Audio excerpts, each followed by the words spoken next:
If you look at two of the best players in the last World Cup were Figo of Portugal at 34 and Zidane of France at 34. And we discard people far too quickly. If you're playing with the quality that we know David can play with, then he merits a position in the squad without a doubt. And if he can be a major factor in us qualifying for the next World Cup, because we have to qualify now. It's going to be a huge disappointment in the summer because we're not in the Europeans. But we have to qualify for the next one. Now, if Fabio can use David right the way through that campaign and we end up qualifying, then we've done a good job. David gives us quality. You know, a lot of people are talking about David Bentley at the moment. He's having a superb season for Blackburn and merits being in the squad as well. And it's up to the likes of David Bentley and Joe Cole to put David out of the squad. Because that's what international football's all about. It's about being your best in your position.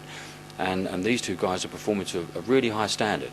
So it's up to Bex to keep performing as well. And I'm sure that Fabio's been in constant contact with Ruud Gullit in LA just to see how his fitness levels are coming on. And Ruud's not going to pull the wool over his eyes. He'll tell him the truth. You know, he fought hard to get back in that Real Madrid squad after Fabio discarded him when he knew that he was going to Los Angeles. So he realised what a massive influence he could be on the side, put him back in, and David's performance is, you know, everybody knows about his performances. Real Madrid won the title, so Fabio know him inside out now, yeah.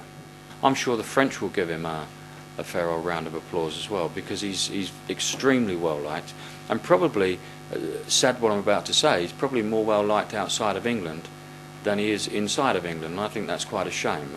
I'd like to think that our media and everybody would get behind him as well.